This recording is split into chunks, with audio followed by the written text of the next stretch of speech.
BJP की star प्रचारक की लिस्ट से ब्रजभूषण शरण सिंह का नाम गायब। आज हम इसी पर करेंगे चर्चा। नमस्कार, 4 PM में आप सभी का स्वागत है। हर जगह चर्चा सिर्फ लोकसभा चुनाव की है। माहौल पूरी तरीके से बन चुका है। जी हाँ, देश भर में लोकसभा चुनाव की रणभेरी बच चुकी है, जिसे लेकर सभी राजनीतिक दल एड़ी से चोटी तक जोर लगा रहे हैं। सभी दलों का मकसद लोकसभा चुनाव में अच्छा प्रदर्शन करना है। केंद्र की गद्दी पर तीसरी बार बैठने के लिए बीजेपी ने पूरी ताकत झोंक रखी है। प्रधानमंत्री नरेंद्र मोदी से लेकर बीजेपी के तमाम कार्यकर्ता लोगों से चुनाव में वोट के लिए अपील कर रहे हैं। दूसरी ओर विपक्षी पार्टियां बीजेपी को केंद्र की सत्ता से हटाने के लिए भ्रष्टाचार, महंगाई और बढ़ती बेरोजगारी का आरोप लगाकर निशाना साध रही है। सभी पार्टियों और नेताओं के अपने अपने दावे हैं, लेकिन जनता अपना नुमाइंदा किसे चुनती है या तो नतीजों के दिन ही तय होगा। इन सब के बीच लगभग सीटों पर सभी दलों ने अपने प्रत्याशियों का ऐलान भी कर दिया है, लेकिन कुछ सीटों पर अभी उम्मीदवारों के नाम का ऐलान नहीं किया गया है। उन सीटों पर वेट एंड वॉच की स्थिति बनी है।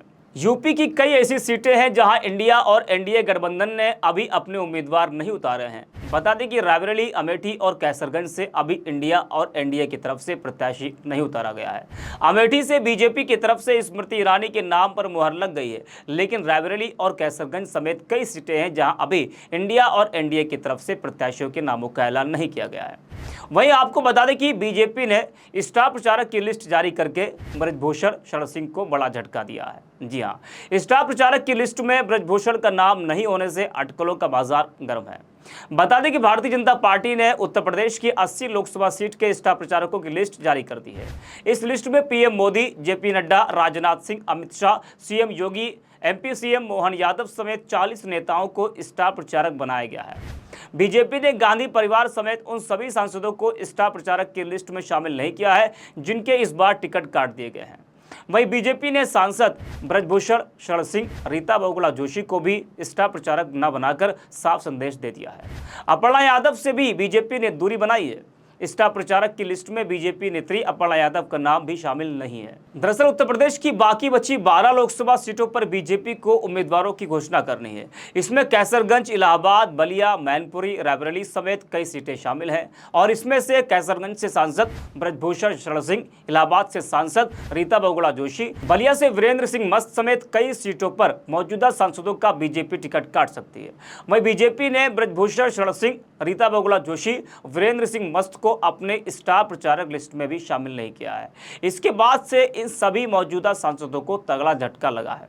बता दें कि सियासी गलियारों में सबसे बड़ी चर्चा अभी यही है कि यहां से यानी कि कैसरगंज से भाजपा ब्रजभूषण शरण सिंह को टिकट देगी या फिर नहीं देगी। बीजेपी ने वरुण गांधी का टिकट काट दिया है, जिसके बाद ब्रजभूषण को लेकर भी तमाम तरह की चर्चाएं हो रही है।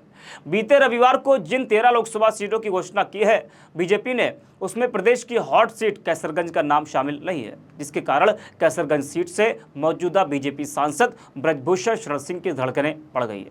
बीजेपी सांसद के साथ ही राजनीतिक पंडितों की निगाहें भी कैसरगंज सीट पर टिकी है, क्योंकि ब्रजभूषण शरण सिंह को लेकर तमाम तरह की चर्चाएं चल रही है। दावा किया जा रहा है कि इस बार बीजेपी ब्रजभूषण शरण सिंह का टिकट काट सकती है। इसको लेकर उत्तर प्रदेश की राजनीति भी गरमाई हुई है। बता दें कि ब्रजभूषण शरण सिंह का टिकट कटने की अटकलों के पीछे महिला पहलवानों की आरोप और भारतीय कुश्ती महासंघ के चुनाव नतीजों के बाद हुई नारेबाजी को वजह बताया जा रहा है। ब्रजभूषण पर महिला पहलवानों के यौन उत्पीड़न के आरोप लगाते हुए पहलवान दिल्ली में जंतर मंतर पर धरने पर बैठ गए थे। तो ब्रजभूषण को बीजेपी टिकट देती है या फिर नहीं देती है, अब इसका इंतजार है सभी को, और सभी की निगाहें बीजेपी की अगली लिस्ट पर है कि बीजेपी जो अगली सूची जारी करती है उसमें क्या कैसरगंज से ब्रजभूषण शरण सिंह का नाम होता है या फिर नहीं होता है। अगर बीजेपी टिकट काटती है ब्रजभूषण का, तो उनका अगला कदम क्या होगा? वो क्या निर्दलीय चुनाव लड़ेंगे या फिर वो किसी दूसरे दल के साथ जाएंगे? ऐसे तमाम सवाल हैं। ऐसे तमाम वीडियोस को देखने के लिए आप बने रहिए 4PM के साथ।